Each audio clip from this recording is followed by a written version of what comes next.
안녕하세요. 참 좋으신 나의 하나님이라는 제목으로 함께 이야기를 나눌 엄기호입니다. 오늘 첫 시간에는 영감을 주시는 참 좋으신 나의 하나님이라는 주제로 함께 생각해 보기를 원합니다. 제가 얼마 전에 EBS 특별기획 통찰이라는 책을 보고 관련된 강의도 들어보았습니다. 예술과 관련된 내용 중에 참 흥미로운 질문이 있었습니다. 내가 발로 그린 것보다 못한 것 같은 스케치가 미술로 불리는 이유는 무엇일까? 이 질문에 답을 주신 분은 미술사학자 양정무 교수님이라는 분이었는데요. 이분이 몇 년 전에 홍콩에서 열리는 아트페어에 친구와 함께 참석했었다고 합니다. 아트페어란 여러 개의 화랑이 한 곳에 모여 미술 작품을 판매하는 시장이라고 합니다. 미술품 장터인 셈이지요. 그런데 그곳에 같이 갔던 친구가 너무나 신기했던 작품이 하나 있었다고 합니다. 바로 이 작품입니다. 이 작품은 루치오 폰타나라는 작가가 캔버스 화면에다가 이제 칼로 그어서 선을 만든 작품입니다.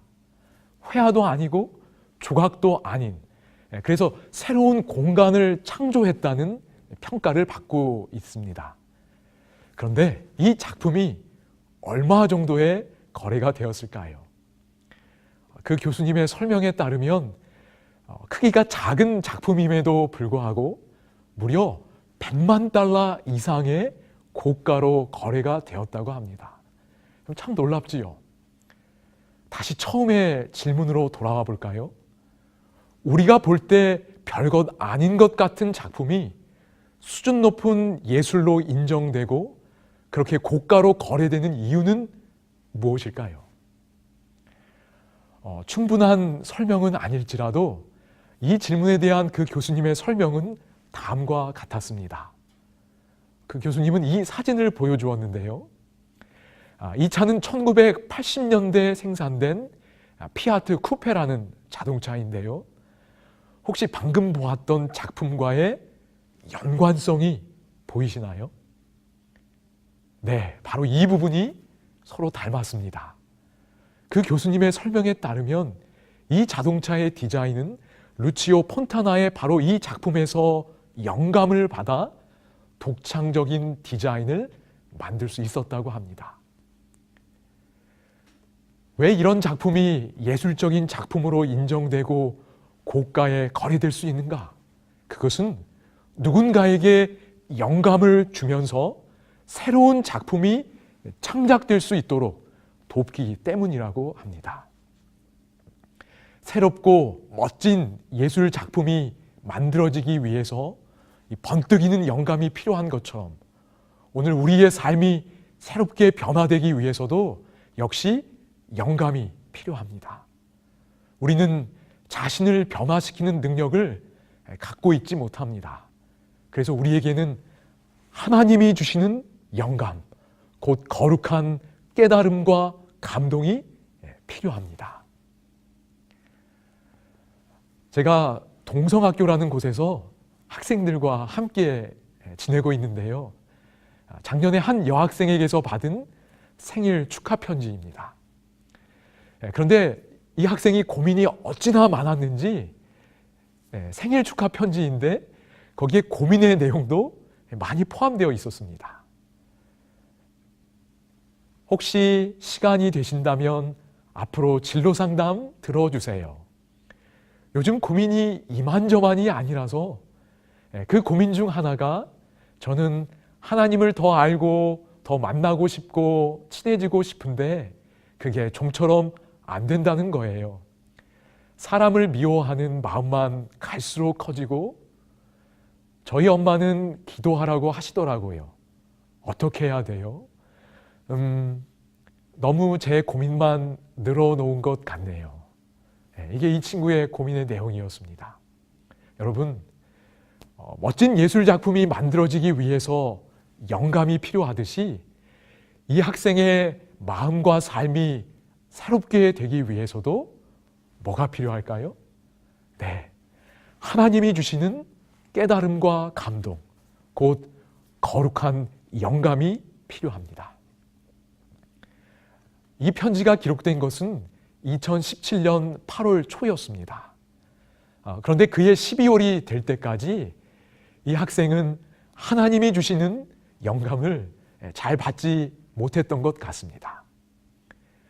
그런데 12월 어느 날 오후 제가 학생들 전체와 어떤 만남을 갖고 나오는데 이 학생이 저를 따라오더니 목사님, 하나님이 계시지 않는 것 같아요 라고 정말 심각하게 이야기를 했습니다. 제가 그 학생에게 왜 그렇게 생각하느냐고 물어보니 앞서 편지에도 기록된 것처럼 친구를 미워하는 문제를 해결하기 위해 정말 열심히 기도했는데 그 미움의 문제가 해결되지 않는다는 것입니다. 그러면서 이러한 기도도 하나님이 들어주지 않으시니 하나님은 계시지 않는 것 같다는 것이었습니다. 제가 어디를 가야 했기 때문에 시간이 충분히 없었습니다. 그래서 길에 서서 잠시 이야기를 좀 나누었는데요.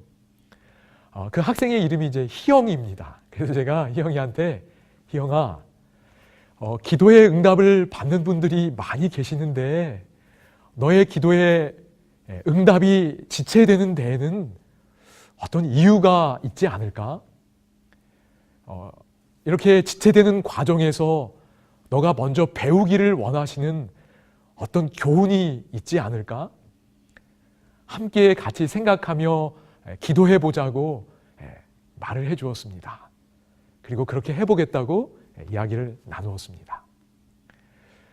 그런데 2, 3일 정도 후였는지 이 학생이 아침에 학교에서 저를 만나더니 자기가 어제 정말 신기한 경험을 했다고 하면서 그 이야기를 들려주었습니다. 수업 시간에 수업을 듣고 있는데 갑자기 어떤 생각이 번쩍 들었답니다. 자신이 미워하던 A라는 친구가 있었고 또 자신을 미워하던 B라는 친구도 있었습니다. 그런데 자신이 A라는 친구를 미워하고 불친절하게 대할 때에는 그게 그 친구를 얼마나 아프게 하고 힘들게 하고 있다는 것을 잘 생각하지 못했습니다. 단지 A라는 친구가 이런저런 잘못을 했으니까 당연하다고 생각했던 것이지요. 그런데 자신이 B라는 친구에게 미움을 받으며 고통을 느끼다 보니 자기가 지금 겪고 있는 고통을 이 A라는 친구도 느끼고 있겠구나라는 생각이 갑자기 들었답니다. 그리고 이런 깨달음과 아울러 그 A라는 친구에게 사과를 해야겠다는 마음까지 들었다는 것입니다. 그리고 그 수업 시간이 마치자마자 자신이 미워했던 A라는 친구를 만나서 사과를 했고 완벽하지는 않을지라도 관계가 새롭게 될 수 있는 계기를 마련하게 되었다는 것입니다. 그러면서 정말 신기하다고 하나님이 드디어 자신의 기도에 응답을 해주었다고 기뻐하며 이야기해 주었습니다. 여러분, 이런 게 뭐지요? 바로 이것이 하나님이 주시는 영감, 곧 하늘로부터 오는 깨달음과 감동입니다. 이러한 거룩한 영감을 받을 때 우리 삶에 변화가 일어날 수 있습니다. 우리 하나님은 영감을 주시는 분입니다. 그런데 영감을 주시는 하나님께서 이 학생에게 이렇게 한 번 영감을 주고 끝나셨을까요? 아닙니다. 하나님께서는 그 여학생을 영감의 근원으로 이끌기 원하셨습니다. 여러분, 영감의 근원을 어디에서 찾을 수 있을까요? 성경 디모데후서 3장 16절은 이렇게 말합니다. 모든 성경은 하나님의 감동으로 된 것으로. 영감의 근원이 어디인가요? 하나님의 감동으로 기록된 성경입니다. 예술가들이 영감으로 만들어진 작품을 보면서 영감을 얻는 것처럼 오늘 우리는 하나님의 감동으로 기록된 성경을 통하여 거룩한 깨달음과 감동을 얻을 수 있습니다. 그리고 그렇게 될 때 우리의 삶은 참으로 멋지고 아름다운 삶으로 변화되어 갈 것입니다. 그래서 하나님께서는 그 여학생을 영감의 근원인 성경으로 이끌기 원하셨습니다. 그래서 제 마음을 움직이셔서 2018년도에 성경통신학교 골든벨에 참여하는 계획을 세우게 하셨습니다. 성경통신학교 골든벨은 성경의 주요 교리를 공부하고 그 과정이 끝나면 성경 문제 40문제를 푸는 것입니다. 만약 40문제를 다 맞추면 골든벨을 울리는 것인데요. 40문제를 다 맞추기 위해서는 주요 교리를 다룬 성경절 100절을 외워야 했습니다. 그런데 이 학생이 올 여름방학 동안에 100절을 다 외웠고 2018년 10월 13일 40문제를 다 맞추고 골든벨을 울리게 되었습니다. 이제 시작이지만 하나님께서 이 여학생을 영감의 근원인 성경으로 이끌고 계심을 저는 옆에서 분명히 볼 수 있었습니다. 지금 이 학생은 외웠던 100절을 다시 읽고 묵상하면서 하나님이 주시는 거룩한 깨달음과 감동을 얻는 연습을 하고 있습니다. 저는 이 학생에게 영감을 주시고 더 나아가 영감의 근원인 성경으로 이끄시는 그 하나님이 참 좋습니다. 그래서 여러분에게 그 하나님을 소개하고픈 마음이 있습니다. 하나님께서는 지금도 우리 각자에게 영감을 주시기를 원하며 영감의 근원인 성경으로 우리들을 이끌기를 원하고 계십니다. 여러분과 함께하는 이 시간이 영감을 주시는 하나님을 만나며 영감의 근원인 성경으로 이끌림 받는 일에 조금이나마 도움이 되기를 바랍니다.